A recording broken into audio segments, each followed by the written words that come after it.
Mapagpalang araw sa lahat. For today's video, magre-review po tayo ng Rusi Flare 125. Pero pag hindi pa kayo nakasubscribe sa akin, please hit the notification bell para updated kayo sa aking mga videos. Yung mga naghahanap po ng mga murang scooter ngayong 2024. Mga guys, baka magustuhan nyo to. Alam nyo na, lookalike po siya ng Click. Pero sa napakamurang presyo lang po mga guys. Tara, simulan na natin yung review.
So yun mga guys, simulan na natin itong review.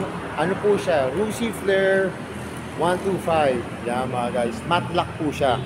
Sa totoo lang mga guys, unang-unang pag nakita nyo siya, unang-unang may isip nyo, hawig na hawig talaga po siya ng Click. Yan.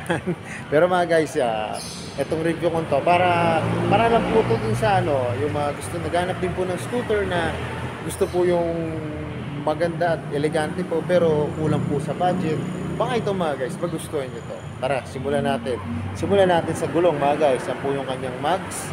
Kitang-kita nyo naman, ang ganda ng design ng mags. Tapos yung kanyang front shock. Yan kulay glossy po siya na black. Tapos ito po yung kanyang disc brake. Yan. Round lang po. Maganda po design. Tapos yung kanyang brake caliper po ay matte black. Tapos yung kanyang fender po ay matte black din po ang kanyang fender. Mga guys, kaya ako ito nireview, ang ganda po kasi all black lang po siya. Pag nakita nyo ng actual to, ba, patingin ko yung sa mga naghahanap ng scooter na 125 na gusto yung mura lang. Mga guys, magugustuhan nyo talaga to. Tapos ito po yung kanyang likod na gulong. Ay mga guys, ang sukat nga pala ng likod na gulong nito ay 100 by 70. Tapos yung kanya pong harap ay 80 by 80 mga guys. 14 po ang sukat. Tapos mga guys, yung kanyang rear shock ay glossy po. Yan, glossy na black. Yan, ganda po ng design, Pwede po siyang i-adjust, Kung gusto nyo pababain, yan. Maganda po yan, Kung gusto nyo pababain yung inyong motor, yan. May adjustment pa po siya. Tapos mga guys, ang kaganda nito, may kickstart po siya. Yan. Tapos ito po yung kanyang crankcase. May Rusi po na logo sa loob, yan, May emblem po. Tapos yung kanyang side stand, glossy po na black. Pati po kanyang center stand, glossy po na black. Tapos ito po yung angkasan mga guys, yan, ang lambot po. Ang ganda po. Tapos meron po siyang mudguard, Yan, maganda po to, may mudguard na po para iwas na balsek ng putik. Tapos ito po yung kanyang fender sa likod mga guys, yan, Tapos may reflector po, yan, Tapos may ilaw pa po siya sa ilalim. Para sa gabi, kita po tayo mga guys. Kita po yung plaka, tapos kita po tayo. Kasi pag tinamaan po ito ng headlight ng mga sasakyan, yung mga ilaw, magre-reflect po ito. Makikita po tayo. Tapos tignan nyo naman mga guys, ang ganda. Astig ang nito, tail light, Pero bulb type pa po siya. Tapos ito po yung kanyang signal light. Yan, ganda po. Tapos yung kanyang muffler mga guys. Ganda po ng muffler, cover ng cover. Laki rin po ng flarings. Tapos mga guys, ito yung kanyang grab bar. Pag nakita nyo to, tignan nyo nga guys, kuwang-kuwa talaga yung sa Click. Ganda po, goods. Tapos meron po siya rito flare. Yan. Na emblem po, yan, flare. Tapos mga guys, ito po yung kanyang headlight. Meron po siya rito signal light nga pala. Ito po pala yung signal light niya. Tapos meron ditong carbon design po. Tapos ito po yung kanyang headlight, po siya, halogen po mga guys, yan, halogen siya. Tapos ito po yung kanyang park light. Yan. Tapos may ano dito, may decals po na flare. Tapos ang ganda po nito kanyang visor, tinted na black. Pumabot po dito sa kanyang front. Yan.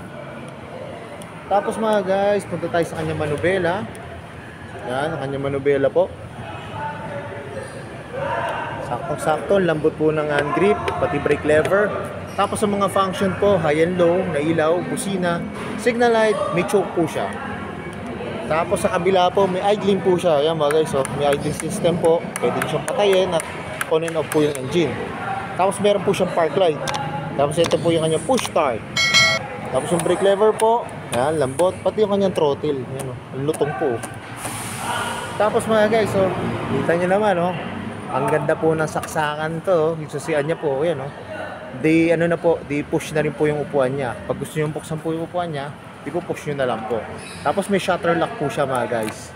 Tapos mga guys, ito ang kagandahan nito, may packets din po siya. Yan. Yung isa po malalim. Isa pong package siya malalim. Yung isa po mababaw lang po. Pwede lang po talaga siya pang coins.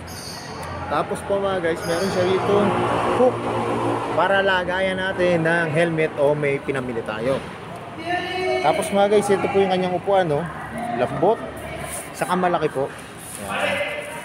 Malaki po yung kanyang upuan, saka malambot. Tapos ito po yung kanyang U-box. Tama guys, ang laki ng kanyang U-box. Pero tingin ko kasya po dito, parang hindi po kasya ang ano eh, half piece na helmet po eh. Yun lang po, pero pwedeng lagyan po ng documents, ng bottled water, ng cellphone, at kung ano-ano man po na tools. Yan, pwede po tools dito. Tapos ito po yung kanyang gas tank, yan mga guys. Meron siyang flarings po para nakokoberan ating gas tank at hindi po siya magagasgas. Ayan. Tapos yung upuan po, ito po yung flare, ano niya, yung flarings siya po.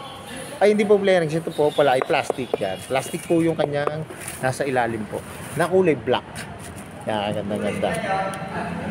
So, yung mga guys, ito na, inabangan ko. Tignan nyo ako pag sinakyan ko na itong ano, Rusi Flare 125. Akakalain nyo, naka-branded ako ng motor.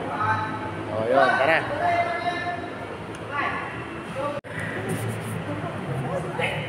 Uboy na sila. Dulat din namin ang motor. Wala din pa. Tapos ako isisiyon. Ako tingnan. Ikaw may ako may isisiyon na dugay ka nga sa busta. Kaya ito na ba? Ito na.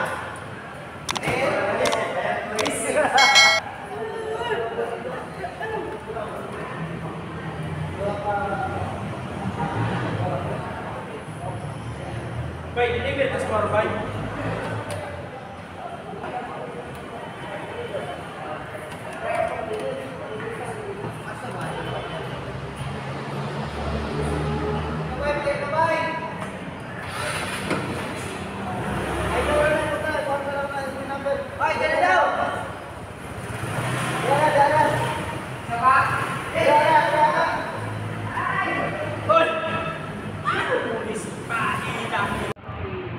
So yun mga guys, nakasakay na ako ngayon sa Rusi Flare 125. Yan, kita nyo naman yung aking paa. Yan, ang laki po ng footboard. Spacious po yung galawan ng paa natin. Tapos mga guys, nandito pala yung battery niya. Yan, nasa footboard na po yung battery niya. Tapos yun, malayo po yung clearance sa tuhod, sa mga pockets. Kaya pwede po to sa mga matatangkad na riders. Tapos ang kagandahan din po yung kanyang analog na gauge panel mga guys. Mga makikita nyo, ito po yung kanyang high and low, yung park. Tapos ito po yung kanyang signal light, yan. Tapos nandito po yung kanyang oras, saka engine po, ay yung fuel po mga guys. Tapos ito po, iilaw po yan kung sakali magsi-signal light po kayo, yan. Yan po yung nag-i-indicate na nagsi-signal light kayo. Tapos mga guys, sa gabi po, may ilaw din po yan. Hindi lang po kasi naka-activate to eh, ano. May ilaw po yung mga yan. So yun mga guys, alam ko ito na yung inaabangan nyo. Magkano ba ngayon itong Rusi Flare 125? Yung mga naghahanap po ngayon ng scooter na budget na 125, yan, baka magustuhan nyo to mga guys. Dito nga ho pala sa Rusi Binyang, ang available po, ito pong furniture ko, matte black, kasi ang ganda po talaga, astig na astig pag nakita nyo. Tapos meron po dito yung glossy. Yan po, glossy na black. Tapos meron din po dito yung matte red. Yan, may matte red pa po dito mga guys. Yung gusto nyo ng matte red, meron din dito. Yan. So yun mga guys, tara, tignan na natin kung magkano to. So yung mga guys, ito pong Rusi Flare, yan po. Yan po ang kanyang down payment, 2,000. Makukunin niyo po siya ng 36 months o 3 years, 2,450 pesos. Pag 24 months o 2 years, 3,275 pesos. Pag 12 months o 1 year po, 5,755 pesos mga guys. Tapos mga guys, may rebate po yan 300 po. 300 ng rebate. Tapos pagka ikakasyo po siya, 55,000 lang po mga guys. So yung mga guys, kung naghanap kayo ng scooter na mura lang, pasyalan nyo na po dito sa may Binyang Rusi. Yan. Kagaya po kanina na available po na kulay, yung matte black, yung matte red. Tapos meron pa po sila rito, yung glossy na blue. Yan, meron din po dito glossy na blue. So yun mga guys, hanggang dito na lang. Kung hindi pa kayo nakasubscribe sa akin, bisita notification bell para updated kayo sa aking mga videos. Salamat nga po pala dito sa may Rusi Binyang at narinig ko po yung mga motor nyo. More sales to come, at yan na lagi sinasabi. Ingat po palagi, ride safe always, and God bless po. Palike and share na rin po ng aking mga videos. Bye-bye!